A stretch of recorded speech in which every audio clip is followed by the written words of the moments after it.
दोस्तों नमस्कार। मैं अच्छा हूँ और आप भी अच्छे रहें, ऐसी दुआएं सदा करता हूँ। तो चलिए बढ़ते हैं आज की कहानी की ओर। दोस्तों, बात मध्य प्रदेश के रीवा और सीधी ज़िले के बॉर्डर की है। वहाँ इन दोनों ज़िलों के बीच में एक घाटी पड़ती है जिसका नाम है मोहनिया घाटी। मोहनिया घाटी बहुत ही सुनसान और डरावनी थी, जिसकी वजह से यहाँ आए दिन कोई न कोई घटना होती रहती थी। पर रीवा और सीधी जाने वाले लोगों को इस रास्ते से होकर गुजरना पड़ता था, इसलिए यहाँ से गुजरने वाले लोग हर हाल में इस रास्ते को दिन के वक्त ही पार कर लेते थे।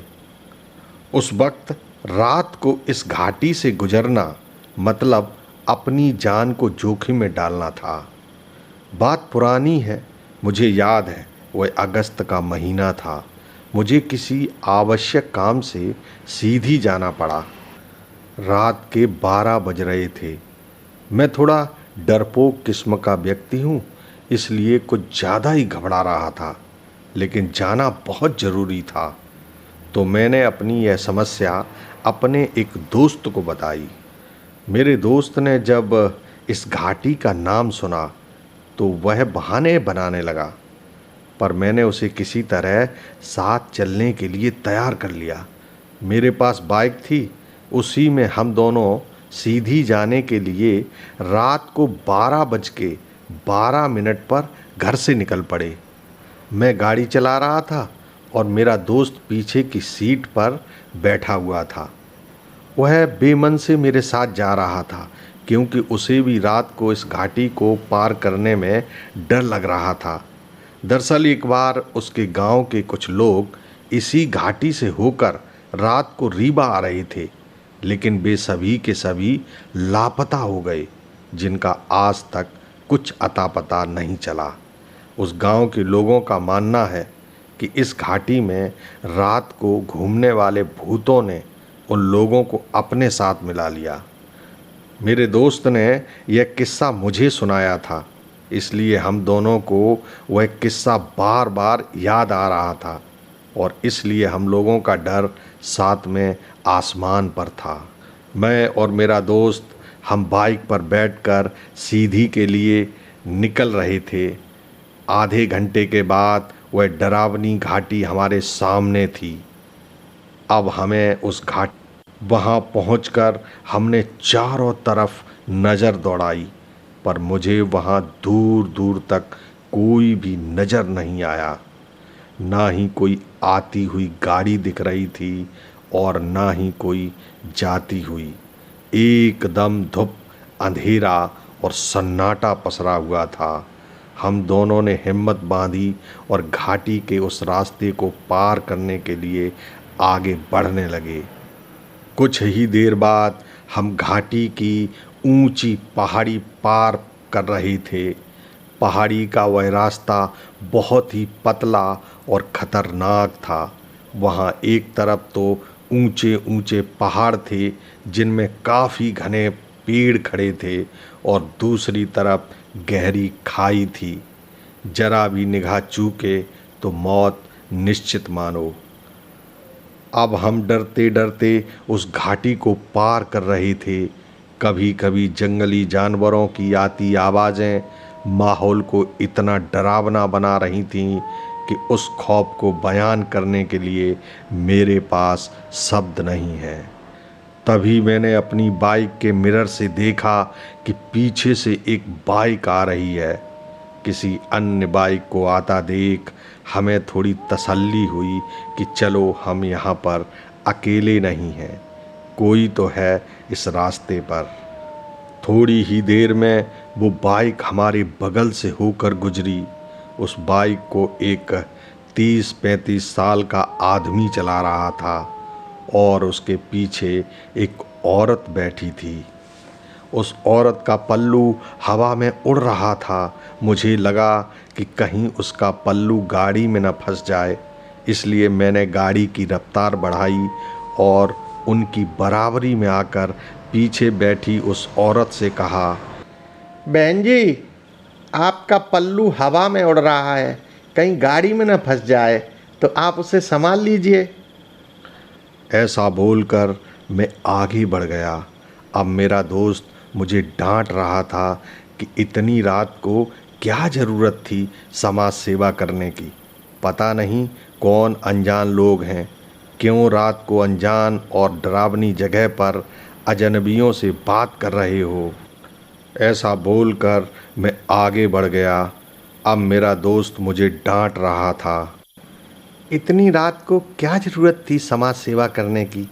पता नहीं कौन अनजान लोग हैं, क्या रात को अनजान और डरावनी जगह पर अजनबियों से बात कर रहे हो। मैं उसकी बातों को सुनते हुए गाड़ी आगे बढ़ा रहा था और आसपास के डरावने पेड़ों और सुनसान पहाड़ को महसूस करके अंदर ही अंदर डर रहा था। तभी पीछे से फिर वही बाइक वाला रफ्तार के साथ अपनी गाड़ी को चलाते हुए मेरी बराबर में आया। इस बार उसके पीछे कोई महिला नहीं बैठी थी। अब उस बाइक वाले के चेहरे पर एक डर का भाव साफ साफ झलक रहा था और इधर मैं और मेरा दोस्त दोनों यह देखकर डर गए कि उस बाइक वाले के पीछे जो औरत बैठी थी वो अब नहीं थी। अब हमारे मन में अजीब अजीब से ख्याल आने लगे और प्रश्न उठ रहा था कि आखिर वो औरत जो इसकी बाइक पर बैठी थी वो गई कहाँ। अब हमने तुरंत उस बाइक वाले से पूछा, अरे भैया, तुम्हारे साथ जो महिला बैठी थी वह कहाँ है। तो उस बाइक वाले ने भी हैरानी के साथ बोला, मैं तो अकेला ही जा रहा था, मेरे साथ तो कोई भी नहीं था। उसने जैसे ही यह बात बोली, हम दोनों दोस्तों की तो जैसी रूह कांप गई। अब मैं अपने दोस्त को देख रहा था और दोस्त मुझे। अब हम दोनों ने अपनी गाड़ी रोक ली और मैंने उस अनजान मोटरसाइकिल वाले से जोर देकर पूछा, तुम यह क्या कह रहे हो। अभी कुछ सेकंड पहले ही हम दोनों ने तुम्हारी बाइक पर एक औरत को बैठा हुआ देखा था। अब वो आदमी रोने वाली सी सूरत बनाकर बोला, भैया मैं सच कह रहा हूँ, मैं अकेले ही सीधे जा रहा था। भैया मैं सच कह रहा हूँ, मैं अकेले ही सीधी जा रहा था। वो तो जब आपने पल्लू ठीक करने की बात कही तो मैं चौंक गया और इसीलिए मैं आपसे पूछने आया था कि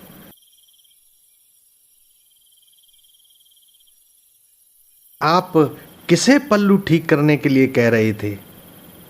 अब हम दोनों ने कहा कि हमने तुम्हारी गाड़ी के पीछे एक महिला को बैठे हुए देखा था। अब हम तीनों डर और भय के मारे कांप रहे थे। तभी हम लोगों को वहाँ किसी के जोर जोर से हंसने की आवाज़ें सुनाई पड़ीं। हंसी इतनी तेज़ और डरावनी थी कि हम तीनों कांप कर रह गए। भड़बड़ाकर हम तीनों ने हंसी वाली दिशा में देखा तो पाया कि वहाँ पर एक विशाल पीपल का पेड़ था। उस विशाल पीपल के पेड़ में एक मानवीय आकृति बैठी हुई थी, जिसकी जोर जोर से हंसने की आवाज़ यहाँ तक आ रही थी। हम तीनों डर गए और जल्दी से अपनी गाड़ी को स्टार्ट करके अंधाधुंध रफ्तार में चलाने लगे। जब भी दूसरा मोटरसाइकिल वाला हमारे बराबर पर आता तब उसकी बाइक पर हमें वह महिला बैठी हुई दिखाई देती और हम डर के मारे अपनी गाड़ी को और तेज़ करके उसे आगे निकल जाते।